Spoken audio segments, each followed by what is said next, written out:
El Centre Municipal de Pilota de la Vall d'Hebron va acollir una nova edició del Torneig Internacional de Mà per Parelles Ciutat de Barcelona i ja en van 28.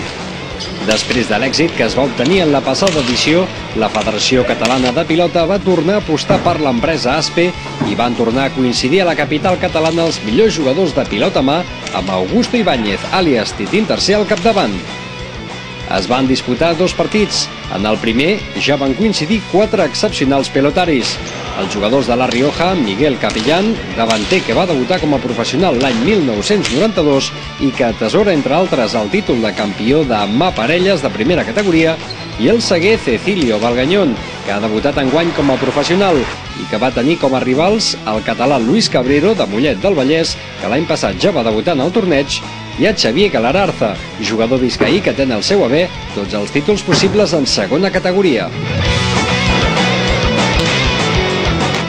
En un primer partit força igualat, la parella formada per Capellán i Cecilio es va imposar per 22-17 a Cabrerizo i Galarza, en un match que va servir per obrir boca de cara al que venia després, el plat fort, la trobada estel·lar, en què va estar present Augusto Ibáñez Sacristán, més conegut pel sobrenom de Titín, probablement el pelotari més popular de l'última dècada, també de La Rioja, que va debutar el 1992 com a professional i que compta amb una infinitat de títols. Amb quasi 41 anys, el seu rendiment esportiu és encomiable i el seu nom sol omplir frontons. A Barcelona va fer parella amb Íñigo Pascual, un seguer navarrès de primeríssima línia. Com a parella rival es van trobar un duo francès de primer ordre, amb Yves Sallà-Berria, més conegut en el món pelotari com Xala, natural de Lapurdi, i com a seguer va actuar Fernando Goñi, jugador natural de Zubiri, que pertany a una dinastia de grans jugadors de pilota a mà. L'espectacle estava servit i no va defraudar. Hem tingut una afluència massiva de públic. Jo crec que ha gaudit de 2 partits preciosos. Jo crec que més a mà no es pot jugar. Hi ha hagut jugades precioses. Evidentment, quan es munten aquests tornejos, que es munten un cop a l'any, intentem portar aquí a Barcelona els millors jugadors que hi ha.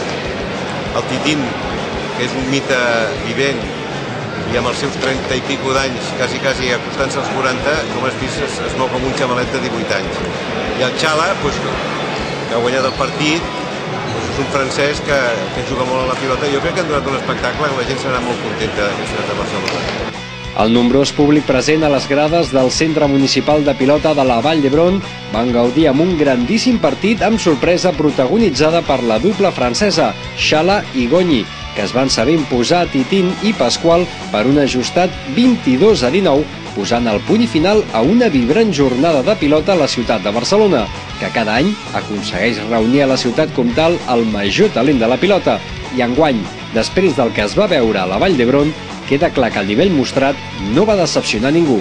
Sobre todo resaltar el ambiente ha sido magnífico y creo que ha sido partido disputado y peleado que hasta el último instante no se han decidido. Creo que adelante tanto los delanteros en el primer partido como nosotros en este segundo pues hemos intentado arriesgar. Yo he fallado más de lo debido, pero el primer partido creo que han estado a un gran nivel, han peloteado mucho y al final yo creo que se han decidido pues igual por fallos del delantero y del zaguero tanto Cabrera como Galarza, ¿no?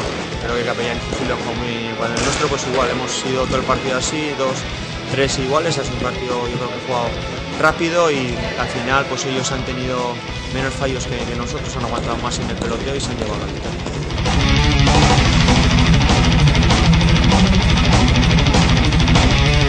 Extraordinària jornada de pilota la viscuda a Barcelona, que ja pensa en la seva edició número 29 i en tornar a portar els millors pelotaris del moment.